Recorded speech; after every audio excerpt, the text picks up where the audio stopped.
Hey guys, this is Alpana and welcome back to my channel travel my way. दोस्तों, जैसा कि मैंने आपको बताया था, शिरडी के लिए कुछ गाइडलाइंस आई हैं संस्थान की तरफ से और महाराष्ट्र गवर्नमेंट ने पहले ही एक एसओपी जारी कर दिया है। और अभी संस्थान ने भी नया जो गाइडलाइन था वो निकाला था। भक्तों से रिलेटेड, दर्शन पासेस से रिलेटेड, भोजनालय से रिलेटेड बहुत सारी क्वेरीज थी।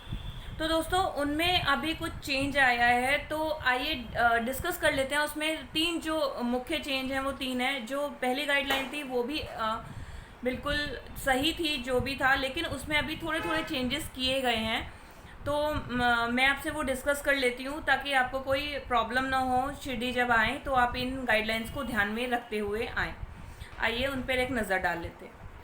दोस्तों, जैसा कि आपको पता है कि जो साईं बाबा संस्थान की सीईओ हैं भाग्यश्री बनायक, उन्होंने जो प्रेस वार्ता में इन्फॉर्म किया था, जब जब एक एसओपी जारी किया गया था या जब एक नियम बनाने की बात आ रही थी, तो वो इन्फॉर्मेशन बिल्कुल ठीक थी। बट अभी कुछ चेंजेस किए गए हैं जो उन्होंने प्रेस वार्ता के जो दौरान जो बताया है, वो ये कि जो अहमदनगर डिस्ट्रिक्ट के जिला अधिकारी हैं, उन्होंने संस्थान जो साईं बाबा संस्थान ट्रस्ट है उनसे मीटिंग करके जो उनके जो क्षेत्र में, जो राज्य में जो कोरोना की स्थिति है इस टाइम पर, उस पर काफ़ी विचार विमर्श के बाद एक जो डिसीजन लिया है, जो मेन जो इम्पोर्टेंट डिसीजन है वो ये कि जब जो पासेस एक दिन में श्रद्धालुओं की संख्या 15,000 है तो उनको पासेस देने हैं, तो उनको 10,000 तो ऑनलाइन पासेस थे और 5,000 ऑफलाइन के काउंटर्स लगने की बात हुई थी।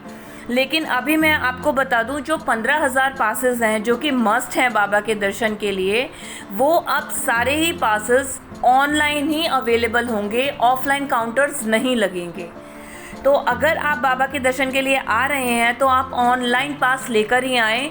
वहाँ पर जाकर अगर काउंटर आप ढूंढेंगे या फिर आपको ऑफलाइन पासेस चाहिए रहेंगे, तो नहीं, ऐसी कोई व्यवस्था नहीं है। आपको सब चीज़ ऑनलाइन ही कराकर आनी पड़ेगी।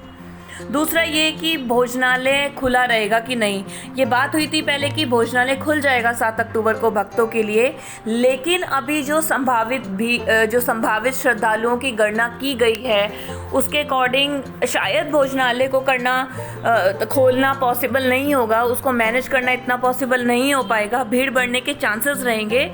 तो इसके लिए भोजनालय जो है वो बंद रहेगा, वो पूरी तरीके से बंद रहेगा। जो साईं बाबा संस्थान का जो भोजनालय है साईं निवास का, वो नहीं खुलेगा। तो भोजन प्रबंधन का जो आपको मैनेजमेंट है वो खुद ही करना होगा, वहाँ पर भोजनालय खुला नहीं रहेगा। एक चेंज ये। और तीसरा और महत्वपूर्ण चेंज वो ये कि जो वहाँ की दुकानें हैं, जो आसपास के शॉप्स हैं, जहाँ पे भी कुछ भी लेना होता है, जहाँ से मार्केट है जो पास का, वो उसका जो समय है खुला रहेगा, लेकिन उसका एक समय निर्धारित कर दिया गया है बंद करने का, जो कि है रात के 8:30 बजे के बाद आपको किसी भी तरह की कोई शॉप खुली नहीं दिखेगी।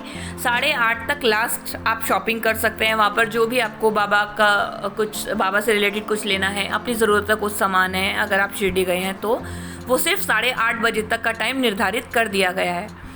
उसके बाद लेकिन आप परेशान ना हो, जो कि महत्वपूर्ण जो शॉप्स है, जैसे जो नेसेसरी कुछ अगर चीज़ें हैं, जैसे मेडिकल हो गए, रेस्टोरेंट्स हो गए, क्योंकि भोजनालय भी बंद है, रेस्टोरेंट्स हो गए, आपको भोजन करने का है, डिनर करना है, लंच करना है, तो ऐसा कुछ भी नहीं, मतलब ये सब चीज़ खुली रहेंगी, तो आपको इन सब चीज़ों में कोई प्रॉब्लम नहीं आएगी।